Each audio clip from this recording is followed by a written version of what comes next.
So like we said, we're going to be talking today about the forgotten feminist history of agile development and a whole bunch of influencers and influential people who you probably haven't heard about and don't often think about when we talk about agile. And we are going back over a century of history. So we'll try to be speedy. It's a lot of history, but I think it's pretty fun and interesting. And then just a small content warning, because we are going and talking about like agile history and also feminist history over a century, there is some gendered language that comes up. There are some outdated descriptions or like views on feminism that we don't necessarily espouse. And some discussions of sexist culture. So just a little warning before we go into it. Promise it's nothing too heavy, but it's good to know.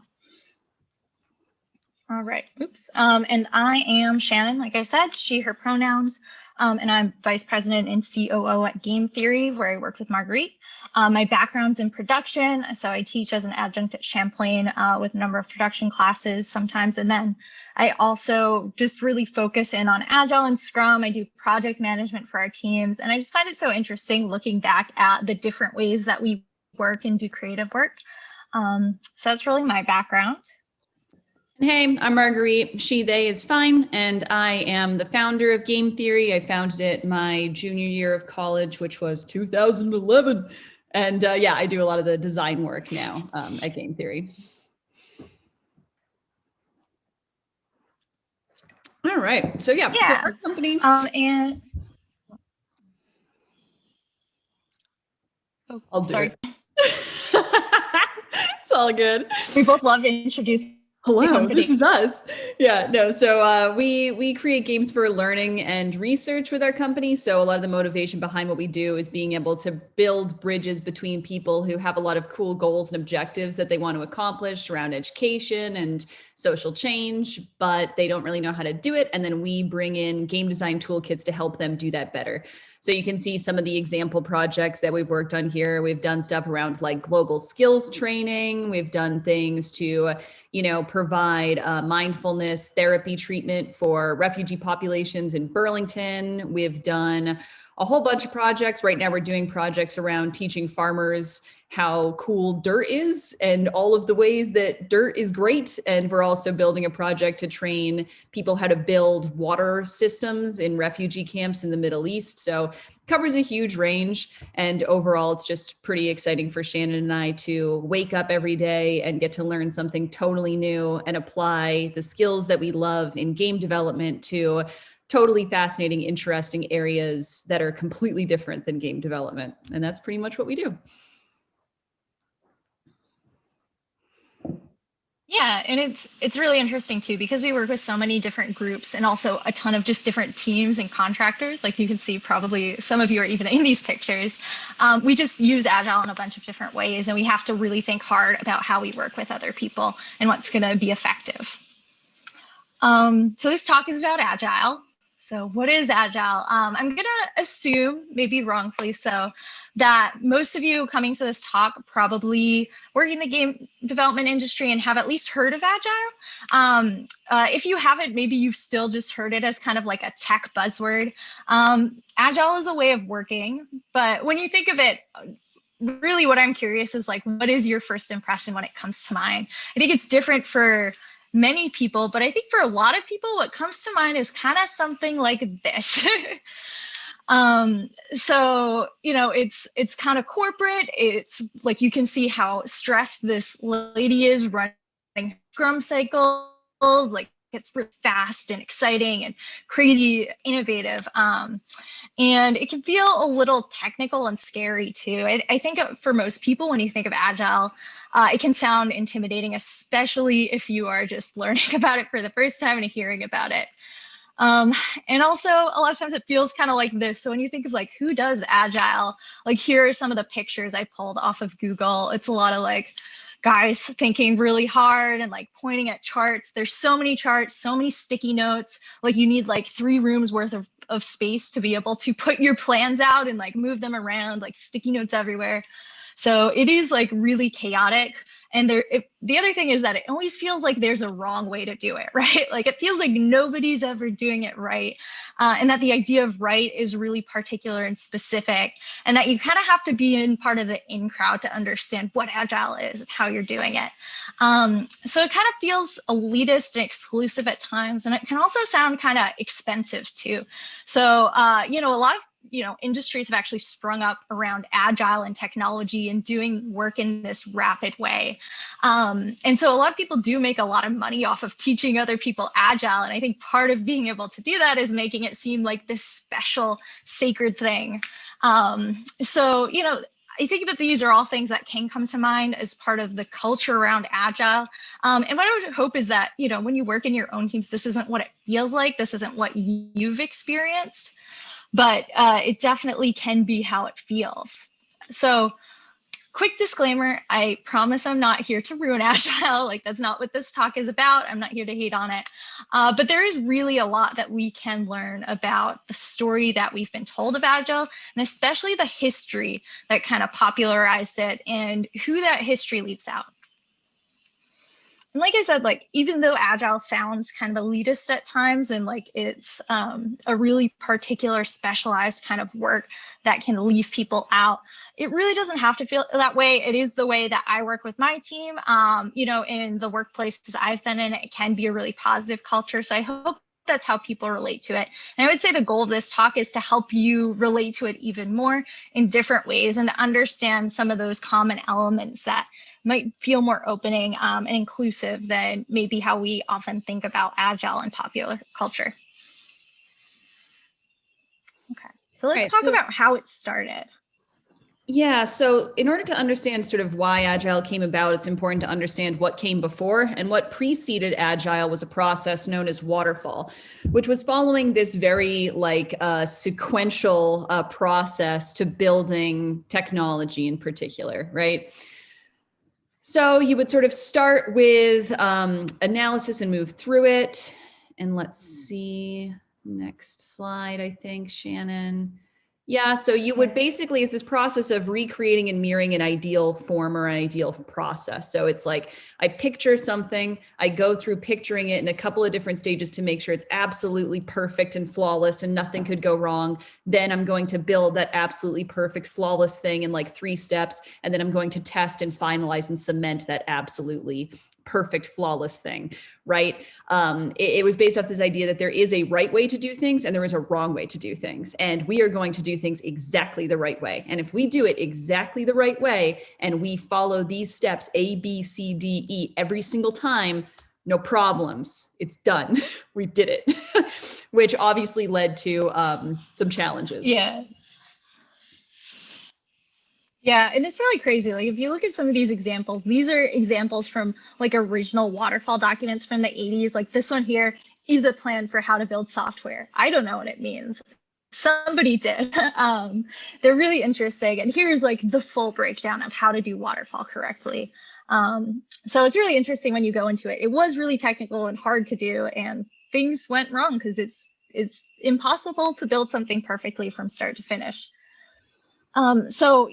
Coming out of the 80s, that was really the way people built things, right? Like, you'd come up with your plan, you'd spend a lot of time and resources making sure that plan was perfect, and then you'd try to build it. And it was hard for all the reasons that Marguerite kind of talked about there. So in 2000, going into 2001, a bunch of people got together after people were considering different ways of working and building software. And they got together and had the Snowbird Conference, which was 17 individuals gathered together, all to figure out like if there was a better way of doing it, like a different.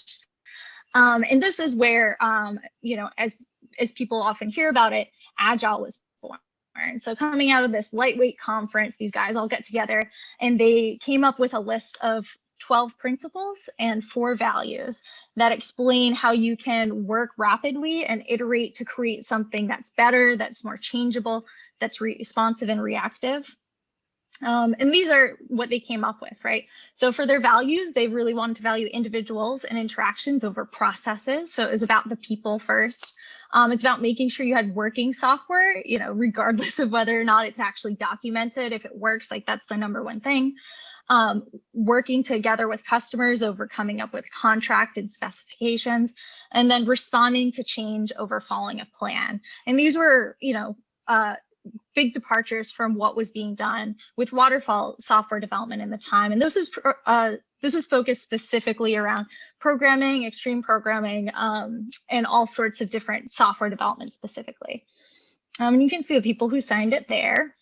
And for their principles, they had a lot of different principles. There's a lot you can learn and think about reading through them. And we're going to do a little bit of a deep dive on these. So it is important to look at them. For them, the number one thing was to continuously deliver. So when you talk about Agile, one of the biggest things that you need to know compared to waterfall is instead of having one thing done at the end, you do short little bursts of work, and then you have constant deliveries that people can review and look at. And the idea is that you can welcome changes no matter how late they come, that you can try new things, that all sorts of people had to come together and work together to have this plan, and to make it something that's functional and effective, that it had to be something that had a constant pace, that was simple, making sure it was simple and clear before having these extreme big plans. And reflection. Reflection is a really core element thinking of Agile, where you prototype, you try it, you see if it works, and then at the end you reflect and think about how you do it better. And that in essence is what Agile is, and they put it down pretty clearly in these principles. And so, going back to 2000, this is really what we hear about as the birth of Agile. And this is really the start and the end. There's other types of Agile. There's some like predecessors in terms of the tech industry that you can look to, but this is usually called the birth.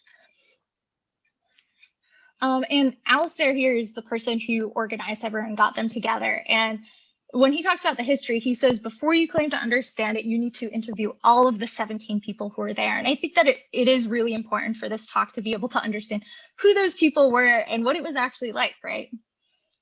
Yeah. There's some great 90s genes in the next couple of slides. Just throughout when we talk about these guys, keep an eye out for some real good 90s genes. Yeah. Okay, so this is a picture of all 17 people who were at the conference. If you look at them, one thing that kind of stands out is, what Dave Thomas over here in the right calls self-described mogs, or middle-aged white guys. That's kind of how they describe themselves, right? It was kind of self-aware, but if you look at the faces, it is pretty obvious immediately how many people are getting left out and who's left out and who are the types of people who came together for this. And it's interesting. These are all, people identifying as men. And then for them, they said, like, we did invite a whole bunch of really smart women, really knowledgeable women, but that they didn't show up because they thought it'd be a carousing and smoking weekend, and that they didn't think it'd be anything intellectual.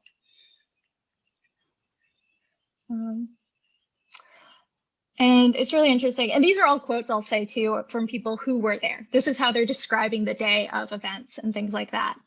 So yeah, the first day, another quote from someone who's there, Brian, had quite a lot of alpha male type status posturing behavior, which made him really pessimistic that anything good would come out of it. And like, even if you hear from Alistair, the person who had that first quote, he said, looking back fondly, there were a lot of suggestions and names we passed over when we were trying to come up with the name Agile, some of which were hummingbird and ballerina because they didn't want to have to wear pink tights and tutus if they were going to choose that. So the principles, the values, all very cool. But if you look at the day of and the people who were there and how they described the culture around these ideas, you can really immediately see the culture problems starting to emerge and where that feeling comes from. Yeah, totally.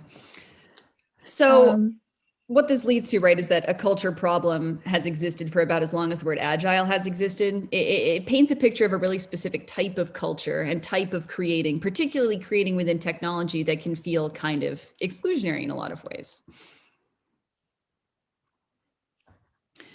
The vibe that I get a lot from this is this sense that, like, we did this. This is a special thing that we made because we're special, and you have to qualify to get to use this. It paints this really intense culture of like, this is us. We are the special we, you know what I mean? And through this we culture, that really gets reflected in technology and coding and startup culture in a way that we feel every single day. Like when Shannon and I work with clients, a lot of times I feel like they are pushing and feeling like, oh, I can't really, I'm not a coder, I'm not a technologist, I'm not a startup person. And I think what they're feeling is that they don't fit the mold that was sort of set by the tone that these guys put out there when they were creating things like this.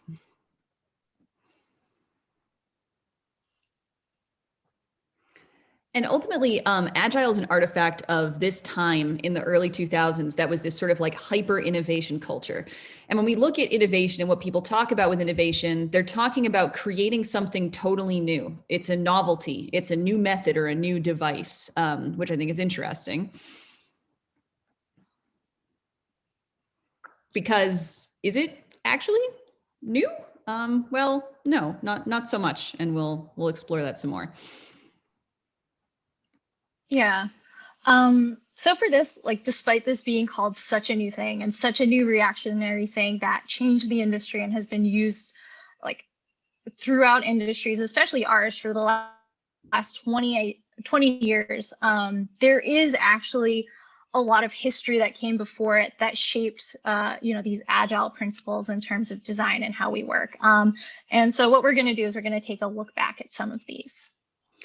So in order to understand sort of where this is coming from, we have to, I think it's cool to look at how we can see some of these principles coming to light sooner than Agile Development's conference from the world of art. So when we think about how things evolved in art, it's good to look at the classics and the sort of the classical movement. And what we see with art for a long time was this striving to hold up a mirror, to create something that was a perfect replication of what I was seeing in the real world. And Shannon, if you can hit the next one. Yeah, so it's really about this practice of holding a mirror up to nature and letting yourself simply be a tool or a vessel for bringing that vision out into another form. We see this a lot with the way that Plato talks about ideal forms, right? So with Plato and classicism, there's this idea that everything in the world has a perfect state of being. If I look at a chair, there is a world where there is a perfect version of that chair. And the chair that I'm seeing is just a best shot at trying to become that perfect version of it. And so the art that we see, for a lot of our history in many different areas is about striving towards that Platonic ideal, trying to create something that is just the purest representation of that true object. Mm-hmm. Yeah, and this really holds a lot of similarities with waterfall. So really the connection here is that waterfall was all about recreating that perfect plan, which in the art world, for a long time was just the way of doing art. And then we obviously start it's very hierarchical view. Into modernism, right? So when we see what happened in the art world, it was this idea of shifting away from a perfect representation of something that I see to trying to represent something through the many different ways that I see it, right? When I see a view or when I see a person, I'm not going to try and just create exactly what I see. What I'm actually going to try and create is a representation of all the different ways that comes into my brain, comes into my heart, right? Like this quote is great, right? It's like standing at a certain point in the mountain and looking around you. And if you go higher, things will look different. If you go lower again, they will look different. So we start to see modernists push against this idea and instead try to build forms and build representations that take in a whole bunch of different perspectives and sort of mash them up together as a way to try and get at a deeper truth of a thing.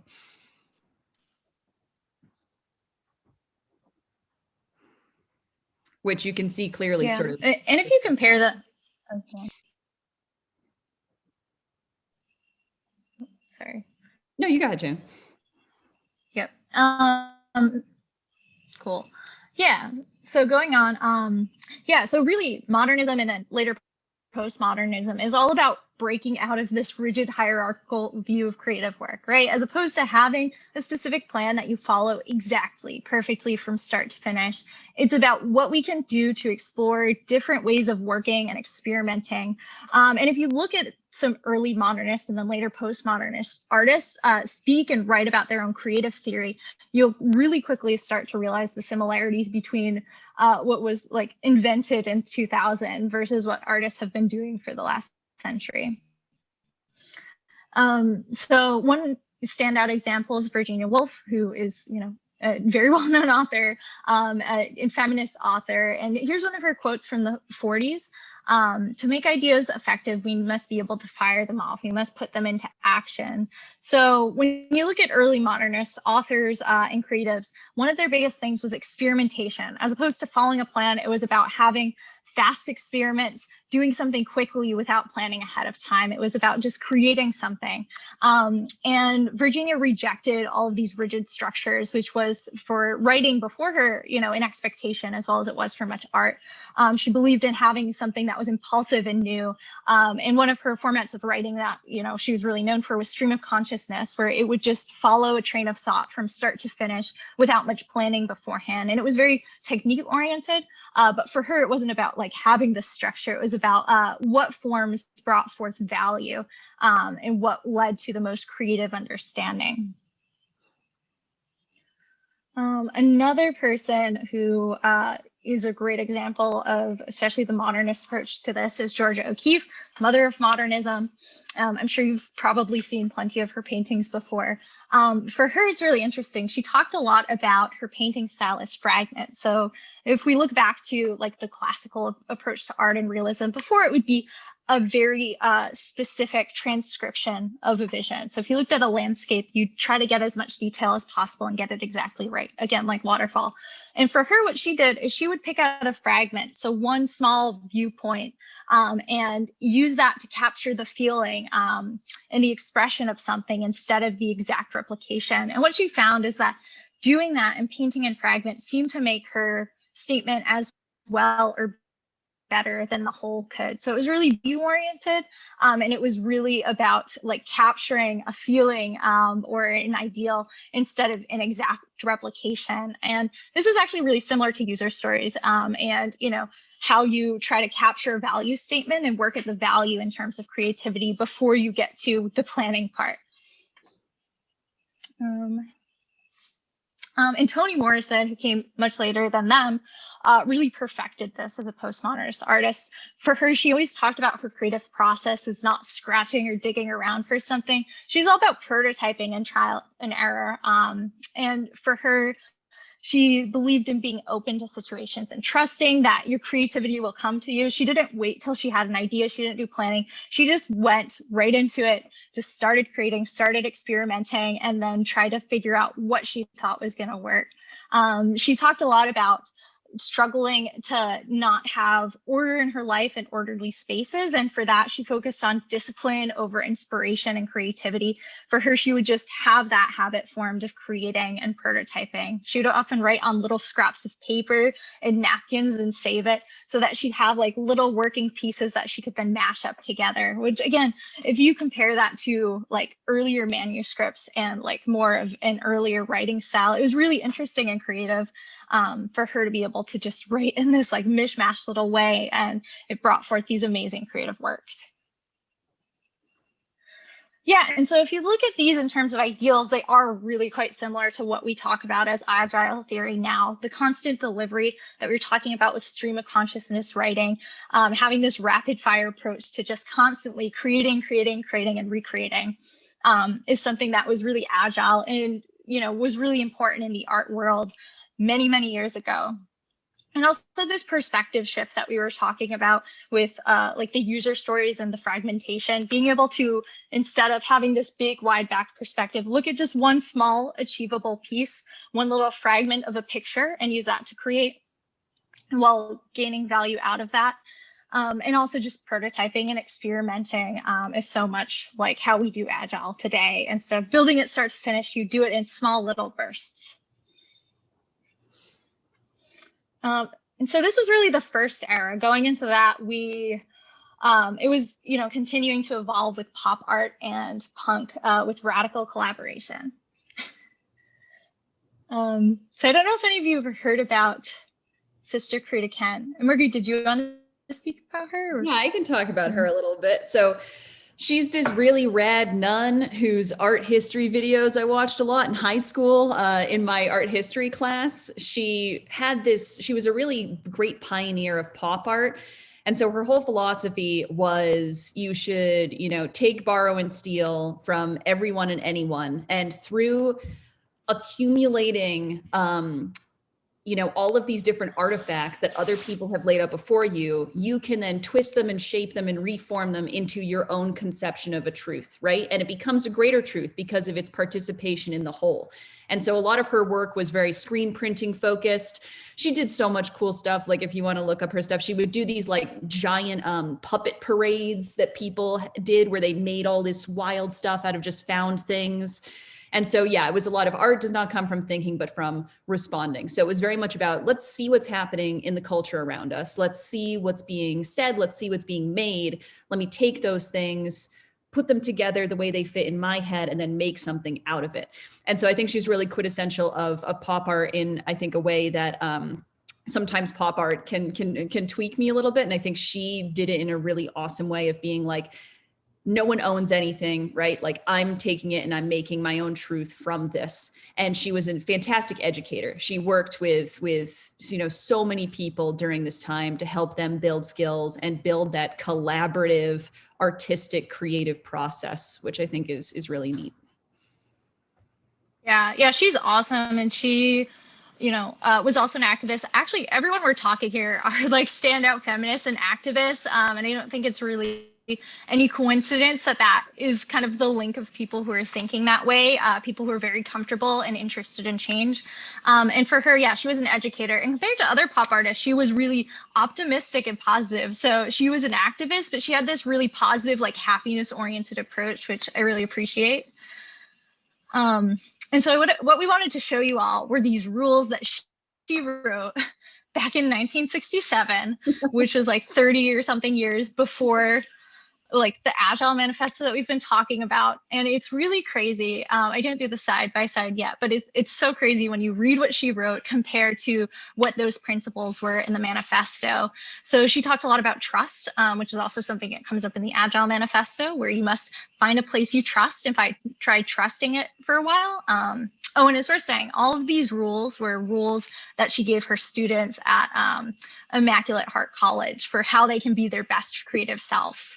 And then, general rules of being a student, pull everything out of your teacher, everything out of other students. With her, it was a big departure from some of the last creators we were talking about with what for her, it was all centered on the people. So it was a really people-oriented process and using people as opposed to technique at the heart of art. She considered everything an experiment. It was all about prototyping and trying. She was really famous for giving her students hard assignments like step 1, take an hour, take 500 pictures and show me the best ones. And she'd send her students out with like viewfinders to picture, like find little fragments and things that inspired them that they could use and reuse. She believed in self-discipline, again, something that comes up in the manifesto, finding someone smart and wise and choosing to follow them. And then she really believed there's no such thing as mistakes. There's nothing about winning and failure, which is a huge departure from having the right and wrong way to create. She believed only in just making constantly. And she believed that if you do that and you continue to make, then something good will come out of it. You will eventually get there. And that it was built out of habit more than, any type of inspiration or, like masterful artworks. And she also believed in reflection and trying to think about your work. So she talked about how reflection or creation and analysis are different things you have to do. So very much like a sprint retrospective or a postmortem. She believed like you create, you pause after that small burst of creativity and you think like, what did I do? Like, was this good? Do I like it? Is there a way that I could make it better? And then you repeat and you and rework that, or you can start with something new. So it's really amazing. And this really, in my opinion, is the first written example of an Agile manifesto. And for her, another artist and creative who worked very much in the same creative format, who had an almost exactly similar creative process, was Octavia E. Butler, who, like, she's just this incredible science fiction author who has done so many incredible works about like Afrofuturism and just like rethinking and reshaping the science fiction genre. And for her, she also really believed in habit and using habit to sustain creativity rather than having this perfect plan and inspiration. So she was known as this incredible collector. So if you look at her works, she has in an archive like hundreds and hundreds of boxes with thousands of papers that she saved and collected from all over the world, newspapers. Like every day what she would do, she would just scavenge and pull it together so that she wouldn't have to wait on creativity. She needed creativity. She would use a habit and kind of pull from the resources she already had at hand to create something new. And she was pretty honest, like you start out writing crap and think that it's good, but eventually you get better at it. Her process was really gradual and iterative. And it was so interesting. She really believed in thinking from different perspectives. So for her, she talks about how she was tall and she cropped her hair short and she had a deep voice and she was often mistaken as a man. And she said that for her, it really gave her this perspective on how other people are perceived. And it wasn't really her experience, but it gave her this like ability to like shift and think around how somebody else would live versus how she lived. And she used it for her work. So for her, it was also about thinking from other people's perspectives and what that meant and how she could kind of break from those structures and perspectives. And change was the central element of her work. So she said kindness eases change. Again, kind of like despite having really heavy works at times, it was really centered around happiness, kindness, and inclusion. And for her, she believed change was kind of like the essential state of being. And these are some writings of hers from the archive, some of the things she collected and focused on for her own creative work. And again, if you look at it, it's so similar to like what we talk about when we do Agile. She cares a lot about having specific goals. So whenever she worked, she would set these really clear, specific goals before she would start writing. She would never have a plan, but she would always have a goal. And sometimes they were little goals and other times they were big goals. So, back when she was much younger, she wrote, before she was a famous writer, she wrote, "I will become a best-selling author." And that was her goal. And she was and still is. But so for her, it was all about the goals. And if you have a good goal, you don't really need the plan to get there. You can kind of beg, borrow, and steal, use what you know and build off of it. And she also believed that happiness, story, both of those things were progressive realization of worthy goals. So she believed in progressively working towards these goals and getting better and better to be able to reach those things. So she had these small increments of work over really short periods of time where she would also reflect, see how close she was to her goal and adapt. Also just, adaptability, having self-discipline, motivation, cooperation, self-reliance, all things that we talk about as coming from Agile work. But these are all elements that she talked about through the 80s and 90s. And then finally, another group we wanted to talk about was Riot Grrrl, which is, they were like a mini zine going through the 90s. And they, being a zine, like they were all about also just like borrowing and getting inspired by different works. They also wrote a manifesto. But they, basically came out of Washington State with the band Bikini Kill and the lead singer Kathleen Hanna. And they were this just amazing underground feminist punk movement that really influenced feminism at the time, but also creative works at the time, because what they were doing with zines and magazines was really influential and exciting. And their process of self-organization was really influential as well. So, they have so many good writings because they're like this awesome zine. But you can see, so they're interested in creating non-hierarchical ways of being and making. So everything they did, they connected back between how they lived and how they created. And they believed that to create well, it was based on having good communication, having understanding, and then like getting rid of good, bad categorizations and thinking really critically about what makes your work good or problematic or like essentially effective. And it really deconstructed, the ways that they assess themselves in their work. So they have this idea of criticize, applaud, which is very similar again to like a postmortem. So for them, it was about being able to say what they were doing that was working, how they were making an impact, how they were making a change, working together, and also what were they doing that wasn't working, that was a problem, that was like contributing to the status quo in a way that they didn't believe in. So it was really interesting. If you look at this manifesto that they wrote, so much of it is just really similar in terms of the collaborative and the critical approach to evaluating their work. So for them, they kind of took the effective approach of reflection a step further. And for them, they thought about needing each other as a way to self-criticize, that you can't really know if your work is good by being an independent artist. Instead, they looked at their own work and took a community approach to collaboration and creation together. So again, another like amazing primary source where if you look at it, it's really interesting. And they also talked a lot about the perspective of what I'll say is like the customer, the user, but that was not at all what they meant. But the people who are consuming their work. And they really believed in having a close attention to who your work was connecting to and how they were listening to it and how they were perceiving that and having that drive the creative work that they were doing, and then to use that to make an impact.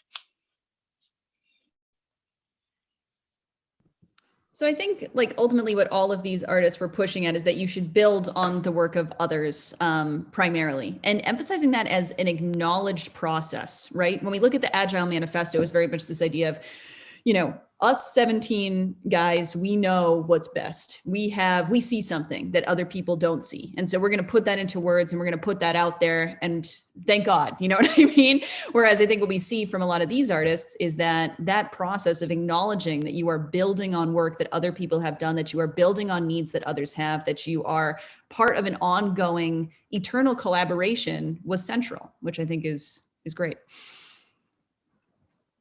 Yeah, and like these are really the takeaways from the last creatives that we looked at as well. Like for them, trust was central, like we've talked about, but they really cared about self-organizing teams and having a shared view of power and leadership is at the heart of creativity. They believed in reflecting frequently and intentionally, so that before you create, you have to have a plan or like a way to be able to review it and understand if it's working. And they believed, again, in just setting different goals that lead you to something quickly and allow you to iterate and create. And all of these are just mirrored in what we consider agile, but these were ideas that were around and alive before agile. So going back to that concept of innovation, right, and what it means. Next slide.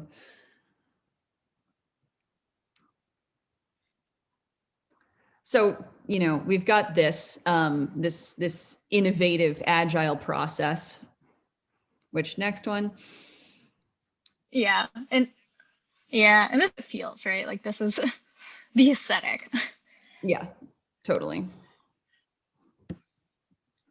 And this is what we call innovation, right? This is the culture of innovation that came out of this period in the early 2000s, kind of wrapped up this idea of we're building totally new things, which I think given everything we've sort of talked about today, we realize is a little bit faulty.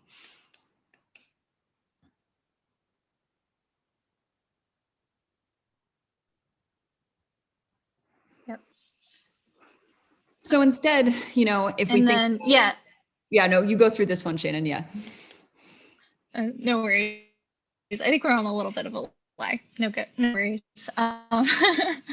But yeah, so coming out of this, like I do just want to compare the aesthetic because it's really fun. So this is what we've been told to believe is kind of the aesthetic of agile. But if we look at the actual creators, this is kind of what we come up with instead. This is the feeling I get like within my own teams. Like if I were to just put it into a picture, if you look at the creative works that come out of it, like it doesn't have to be attached to technology or any one industry. It doesn't have to be something that you buy or that you have to have a specialized training course to. These are really more just universal principles that we can all build off of. And again, like we've been talking about these connections, but if you just like hold them up next to each other, it's so clearly just the language, the wording, everything is almost like a one-to-one where I couldn't find a single like principle or value that came out of the manifesto that wasn't already touched on or talked about in an earlier time. And yet none of these people are the people who we talk about when we talk about how we work and who influenced our industry and the ways that we create.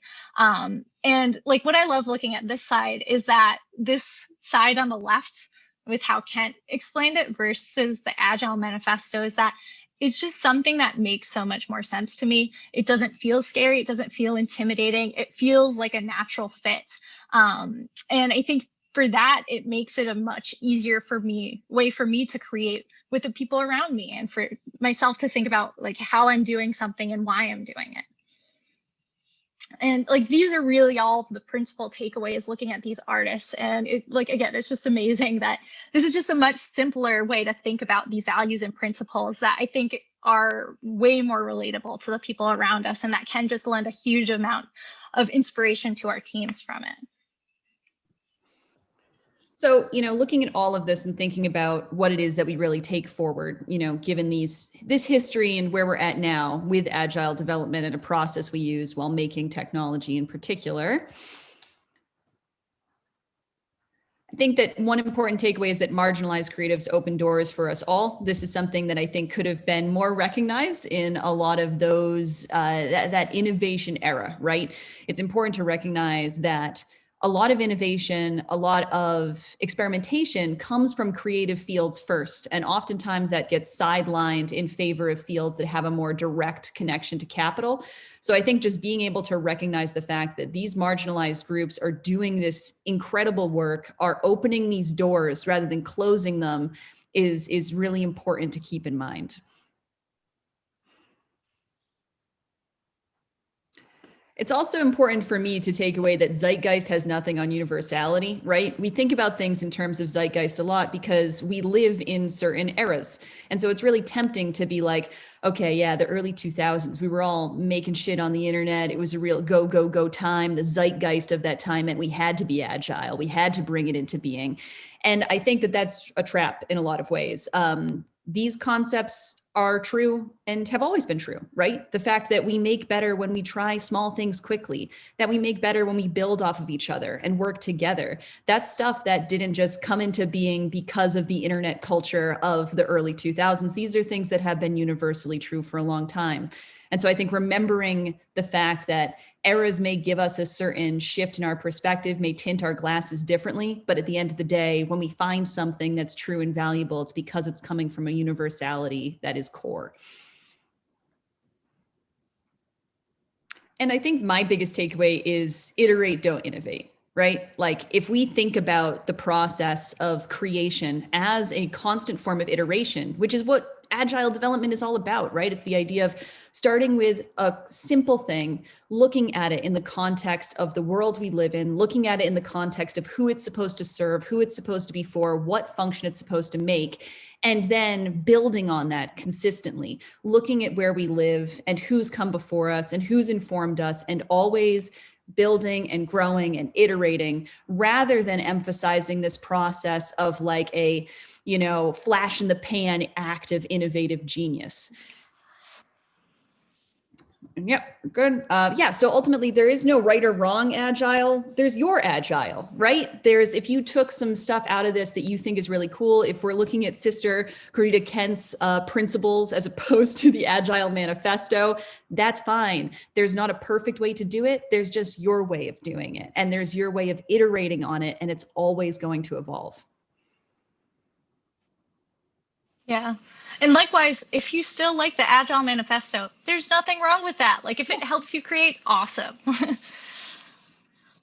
Awesome. Yeah, so this is sort of what we've looked at. I am interested to look at questions. I did just want to say there was a lot of research that was done into this. So if you're interested in knowing more and just also looking at great people talking about their creative processes and what works for them, here's a ton of great resources that you can go to. here's some other great resources that you can go to. They're all equally good. Like just hearing artists speak about how they work is very nice. I will just call out these first two. Like, why don't we just call Agile what it is, feminist, and don't call Lean Agile feminist? Are two works that I would say read together. They're really interesting, and they were kind of like the spark that led us to doing more of this research together. I will just call it like these are all feminist principles, but I think that like the important thing is that these people were feminists. They were agile. Agile was kind of a later thing, but what's shared is that universality of how they work together. Yeah. And I also, we've done a bunch of research on Agile to be able to understand this and their perspectives, which is also there. Yeah, and we'll share out some pictures of these, if anyone wants to dig into it more. So yeah, questions. Yeah. Mm-hmm.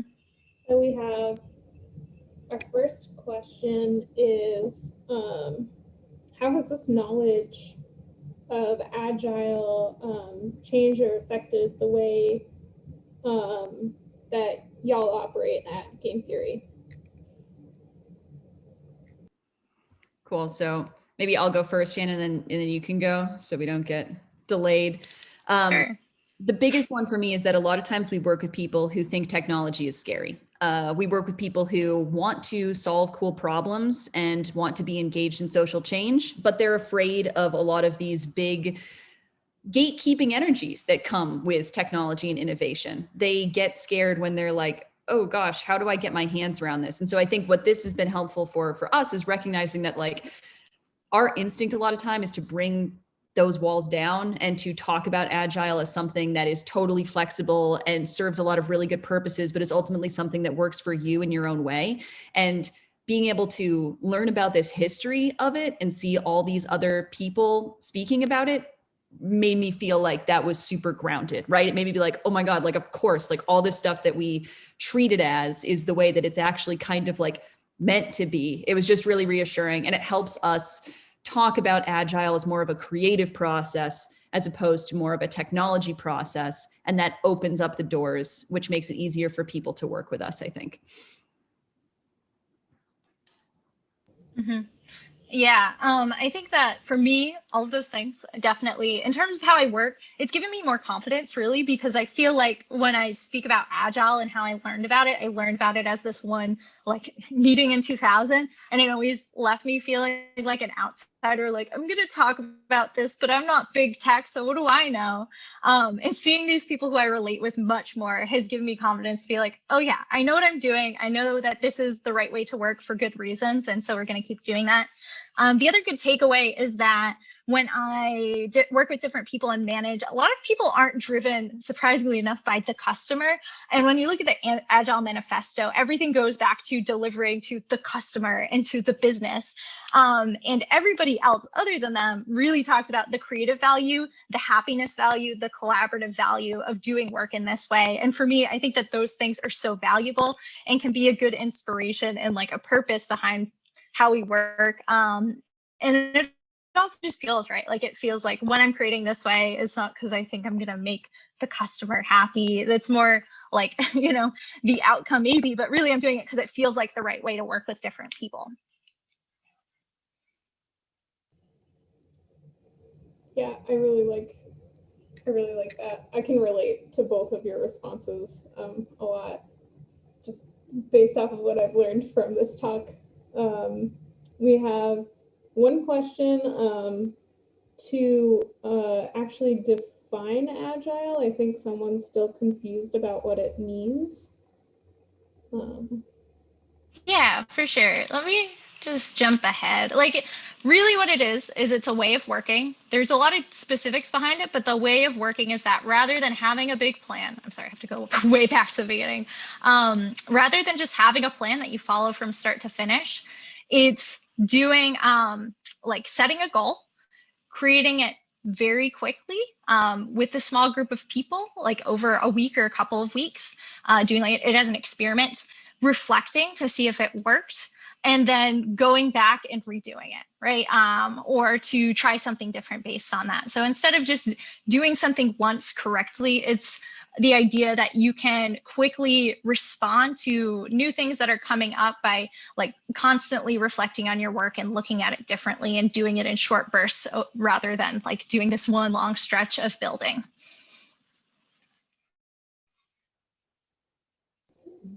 Yeah, we don't have any more questions. I guess you've answered. I mean, this is a very wonderful presentation.